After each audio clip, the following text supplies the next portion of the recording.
Hello, this is Ken Ferry with this week's Boots in the Field report. Wow, this is a busy week.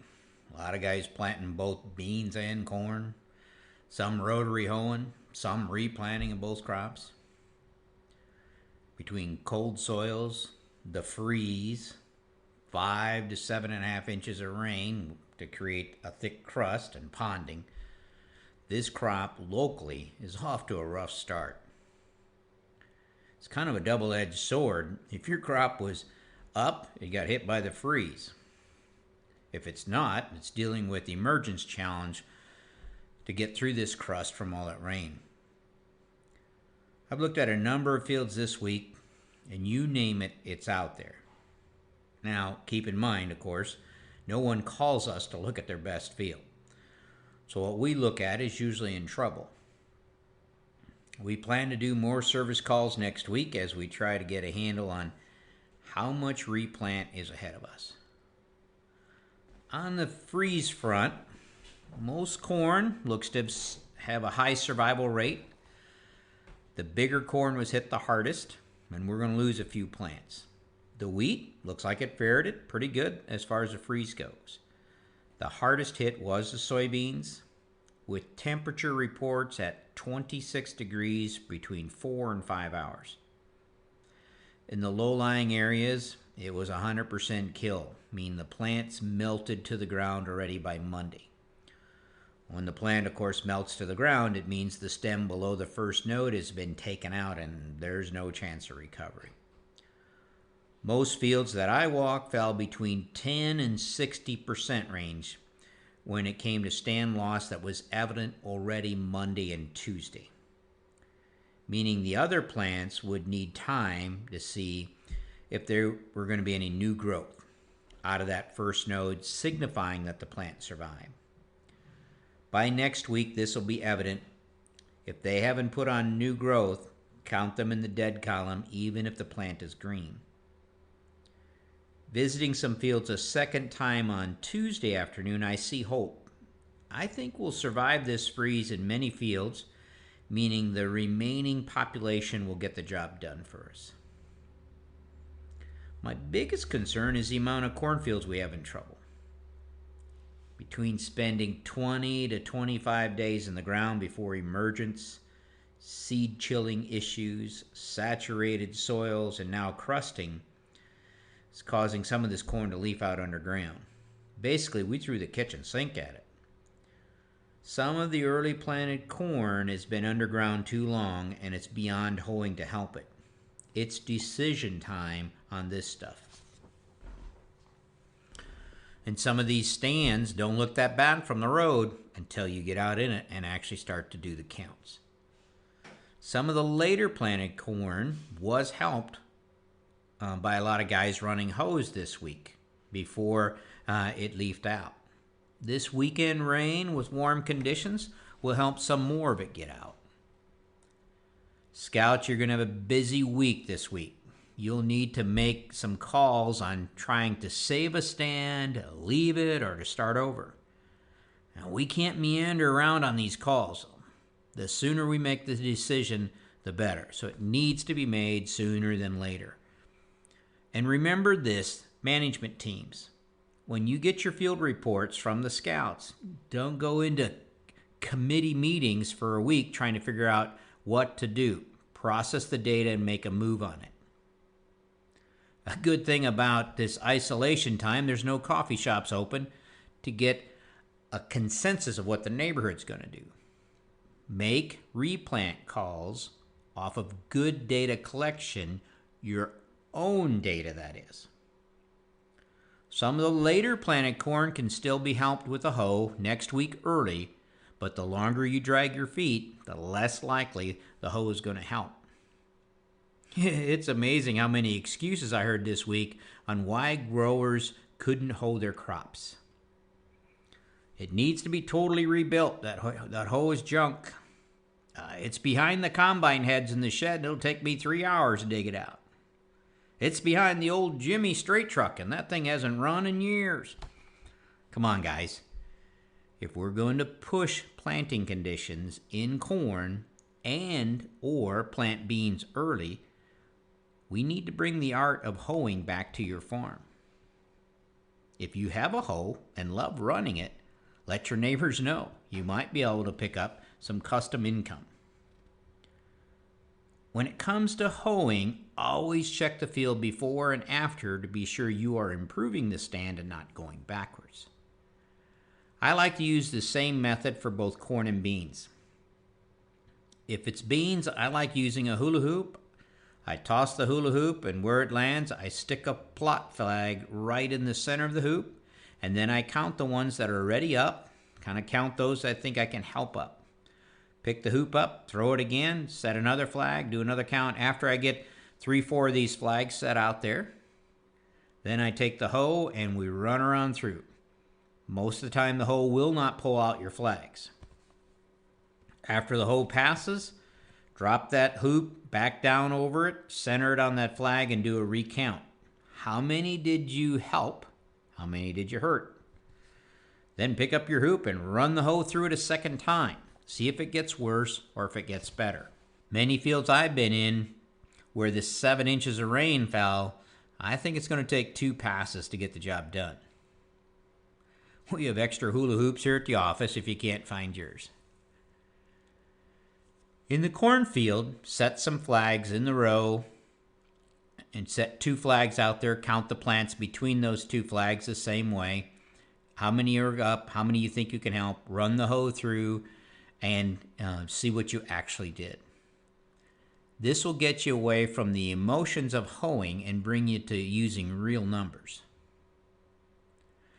Now, there are other options besides the hoe for guys who don't own a hoe, or the crust is too thick to get your hoe through. One is to use your corn planter as a precision hoe. Set the depth as shallow as you can to keep the disc opener from doing any damage. Take the pressure off your closing wheels, take the pressure off your row unit, and let your row cleaners break the crust.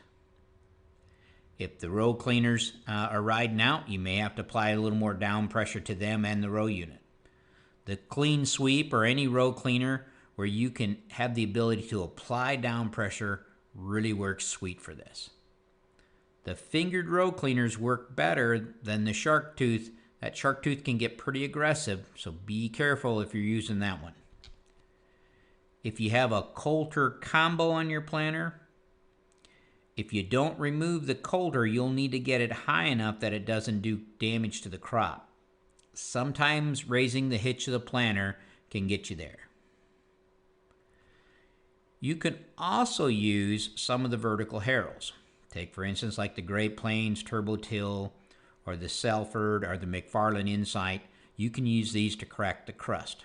Now, we're running these puppies shallow, and we're definitely checking the outcome behind them.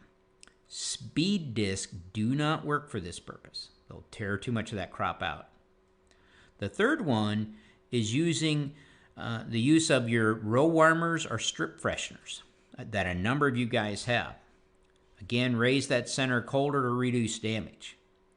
With all of these, though, don't assume it's working. Do the counts. When you've decided what you have is what you're going to get, the decision on whether to replant or not should be made as soon as you can. Most of you went through the class that Matt presented here on replanting decisions on corn and beans that we did in 2018.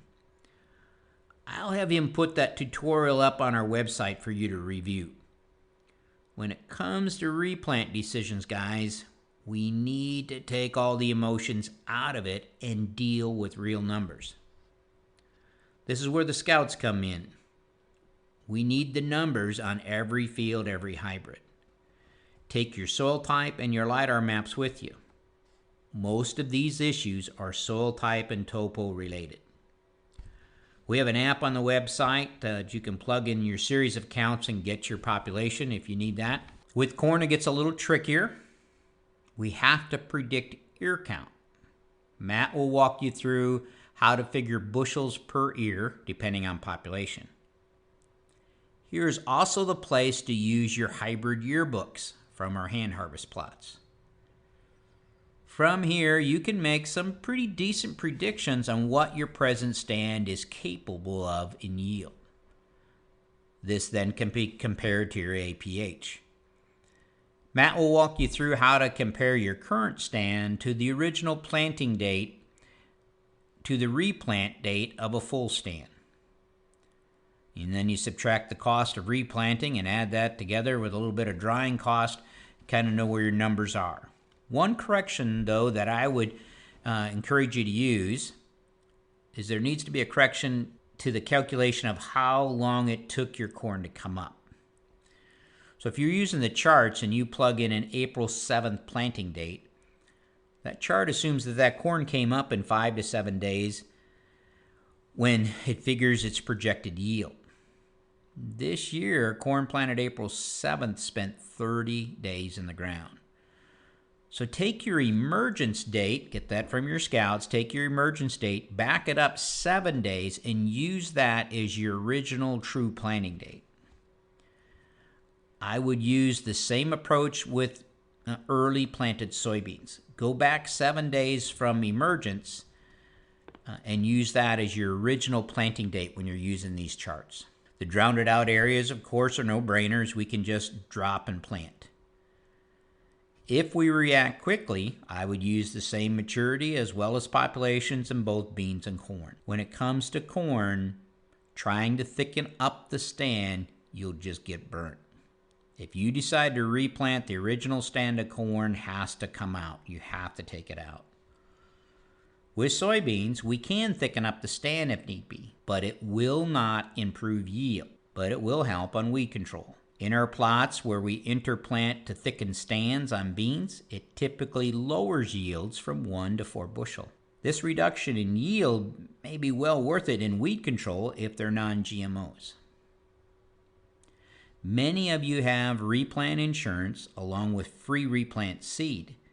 In that case, smoke the old stand and replant it, if the numbers tell you to. We would tell you early planted beans carry a better premium in yield than replant charts account for. I would still say this is true if you have beans in that V1, V2 growth stage. Be a little slower giving up on them. If you're still in the cotyledon stage next week, I would just use the charts.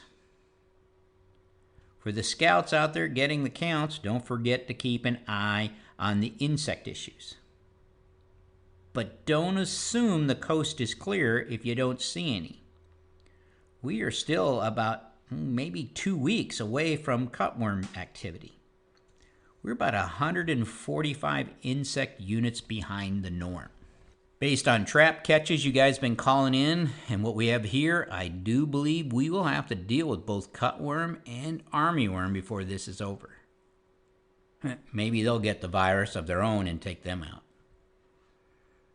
We'll work with your crop tech retailers as well as many farmers on service calls next week. And we'll try to get through as many fields as we can to help you on the replant side as well as finish up planting our plots. If you have your counts done and take some good pictures, some of this can be done over the phone as well to keep with the whole social distance concerns. With the mid-70s to low 80s in the 10-day forecast, we're about to fire the rockets under this crop and get it moving. I long to see some dark green corn rows. To stay up to date, check out our website at croptechinc.com and subscribe to our podcast, Boots in the Field Report. Keep her safe, keep her moving.